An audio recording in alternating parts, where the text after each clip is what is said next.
GT को actually review कैसे करना है। रिव्यू करते टाइम ये फील होगा करेक्ट क्वेश्चंस को सबसे एंड में रिव्यू करना है, उस स्टैग्नेशन से कैसे डील करना है। एंड में बस यही कहना चाहूंगा,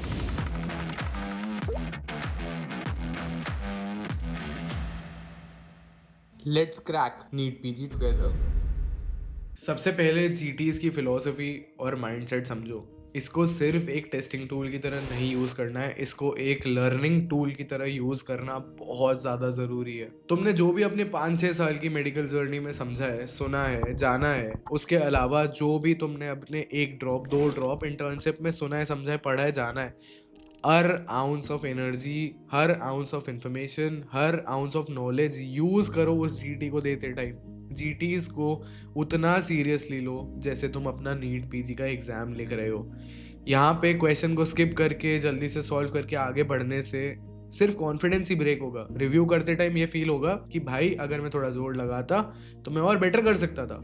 इस चीज को समझना और जानना बहुत जरूरी है और इस पे एक्ट करना अपने अगले जीटी से चालू कर दो। और अगर तुम एक इंटर्न हो या एक वर्किंग प्रोफेशनल हो और जीटी को रिव्यू करने के लिए कमिट नहीं कर सकते तो जीटी को देने का भी कोई फायदा नहीं है। 200 क्वेश्चन सॉल्व करके आगे बढ़ जाना और उसका एनालिसिस नहीं करना is the main reason that your 3 hours, 3.5 hours, 4 hours are wasted। कोई पॉइंट ही नहीं है। उसको करेक्ट माहौल में देना, सुबह 9 से 12:30 देना, कंप्यूटर स्क्रीन के सामने बैठ के देना, टैब पे ना देना, फोन पे ना देना, सीरियस एनवायरनमेंट में देना, शांति में देना। ये छोटी छोटी चीज़ें बहुत ज़्यादा मैटर करती हैं मेरे भाई। इसको लाइट मत ले बिल्कुल भी। और अगर तुझे अपनी नीट पीजी की जर्नी में, INI-CET की जर्नी में कुछ भी मदद चाहिए, मुझसे बात करनी है, डिस्कस करना है, 9116324253 मेरा व्हाट्सएप नंबर है, या फिर नीचे दिया हुआ गूगल फॉर्म दे रखा है, उस लिंक पे गूगल फॉर्म को फिल आउट कर दे और तुझे कुछ भी मदद चाहिए उसके लिए तुझे एक कॉल बैक आ जाएगा। बहुत सारे जने अभी स्टार्ट करे 60, 70, 80 करेक्ट्स पर है। जब तुम अपने रैपिड रिवीजन वीडियोस को, PYQs को खत्म कर लोगे तो तुम 110, 120 करेक्ट्स के आसपास पहुंचने लगोगे। अब 110, 120 करेक्ट्स के आसपास तुम्हारा स्कोर जाके कहीं ना कहीं स्टैग्नेट हो सकता है। उस स्टैग्नेशन से कैसे डील करना है? पहले तो अपनी बेसलाइन को पॉजिटिव डायरेक्शन में मूव करते रहना है rather than non reproducible erratic behaviours. कभी 60 आ रहा है, कभी 70 आ रहा है, कभी 130 आ रहा है, उसकी बजाय स्टेबल करना है। जो सब्जेक्ट पढ़ रखा है उसको प्रॉपर रिवीजन करनी है, जो सब्जेक्ट रिवाइज हो रखा है उसके प्रॉपर क्वेश्चन सॉल्व करने हैं। ये चीजें एसेंशियल है ताकि अपन एक पॉजिटिव डायरेक्शन में लगातार मूव करते रहे। अब मेन पॉइंट पे आते हैं, जीटी को एक्चुअली रिव्यू कैसे करना है। जब तुम जीटी को सॉल्व करके बैठोगे, सबसे पहले आधे एक घंटे का ब्रेक ले लो, माइंड को रिफ्रेश कर लो, थोड़ा सा एक छोटा कॉफी ब्रेक या बाहर जाना है, किसी से बात करनी है, टाइम पास करना है, कर लो। Number 1 priority is skipped question. पहली बात तो स्किप्ड क्वेश्चन मिनिमम रखने, अंडर 5 रखने। बट अगर फिर भी किसी जीटी में तुमने स्किप कर रखे क्वेश्चन, सबसे पहली प्रायोरिटी होना चाहिए कि क्वेश्चंस को स्किप करे हुए सबसे पहले रिव्यू करो, सबसे पहले एड्रेस करो। सेकंड जो रिव्यू पॉइंट आता है वो रॉन्ग क्वेश्चंस का आता है। 2 से 3 मिनट पर रॉन्ग क्वेश्चन दे सकते हो और पढ़े हुए सब्जेक्ट्स के रॉन्ग क्वेश्चन को सबसे पहले रिव्यू करो।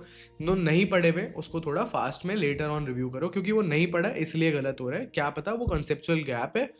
रिकॉल एरर मोस्टली नहीं होगा, पढ़े हुए में से मोस्टली क्वेश्चंस रिकॉल एरर में ही होंगे। कंसेप्ट गैप वाला जो भी अगर चीज़ है तो उसको नोट्स में ऐड करते रहो। करेक्ट क्वेश्चंस को सबसे एंड में रिव्यू करना है, फास्ट में रिव्यू करना है, 1 मिनट से ज़्यादा देने की जरूरत नहीं है। हाँ मुझे पता है उसके नीचे बहुत सारा इन्फॉर्मेशन है जो तुम्हें नहीं आता, लेकिन अगर भी तुमने क्वेश्चन सही कर दिया है, बहुत ज़्यादा डिटेल में जाने की जरूरत नहीं है, उतना इन्फॉर्मेशन अवॉइडेबल है बहुत आराम से। जब तुम रिव्यू कर रहे हो और तुम्हारे कोई रिकॉल एरर्स आ रहे हैं तो तुम उसे अपने सब्जेक्ट के नोट्स में ऐड कर लो।